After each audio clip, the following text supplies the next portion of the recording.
Hello everybody, in today's video I'll be discussing about how you can apply to become a cabin crew with Saudia, the national carrier of Saudi Arabia.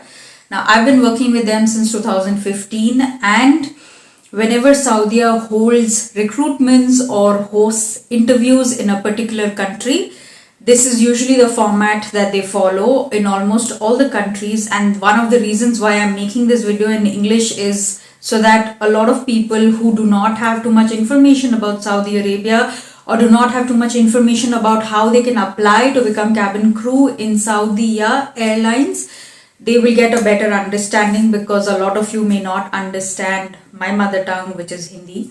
That's why this video is in English, so that the information reaches everybody.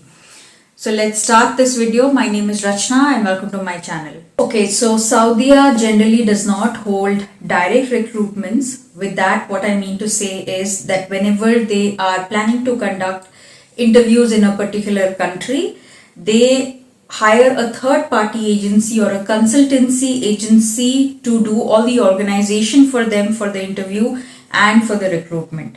Of course, Saudia HR comes over to that country, does the screening, conducts all the rounds that they have to conduct, but a third party consultancy, like I said, is given the responsibility to organize everything for them, and then the candidates are informed through advertisements by the third party consultancy. There is a pre-screening that the third party consultancy conducts before you are made to meet the actual recruiters of Saudia. Okay, so basically what happens is, let's say if I give you an example of my case, in 2015, since I'm an Indian, the interviews were being conducted in a couple of cities in India, and I gave my interview in one of the cities also, and I got to know through the advertisement that I saw on social media that Saudi is conducting interviews for the position of cabin crew. Now there was a third party agency that put out these advertisements. The name of the agency was Zaka Group. They were advertising the vacancies, and then there was an email where we could send our application to them, our CV to them, and our pictures and everything, which I did after confirming with everyone if it was a genuine consultancy agency that is conducting this and really if the recruitments are happening.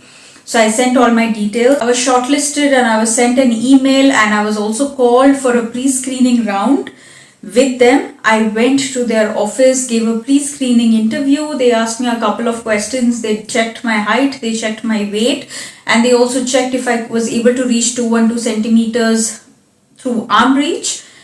Once I was shortlisted, then I was told to wait for a couple of days until the actual recruiters would come in and conduct an interview with me. So a couple of days passed by, and then I was sent an invitation to appear for my actual interview with the HR of Saudia. A lot of other candidates were also sent their invites. So I went to the venue where the interview was being conducted. I had a couple of rounds with the HR. After clearing all those rounds, we were all waiting for the results, and we were given the offer letter for the ones who were selected, and we were asked to fill out the form with all the details that were required for further processing. And then we were informed that whenever we will be scheduled for our medical, we will be sent an email and we will be given a call so that we can go to that particular medical center, which was also assigned by Saudia through the third party agency, and we went to the medical to give our medical and everything.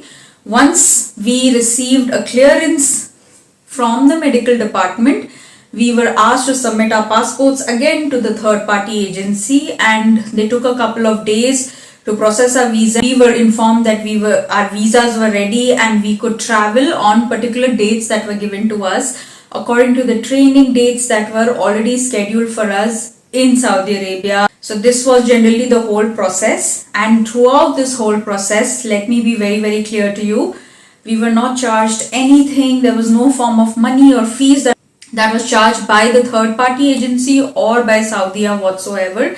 It was all done free of cost. We didn't pay for our medical, we didn't pay for the pre-screening, we didn't pay for the actual interview, we didn't pay for the visa, we did not pay for anything. It was all taken care of by Saudia and the third party agency. They had their own contracts with each other and they sorted it all amongst each other. And we only went there to give it our best shot in the interview.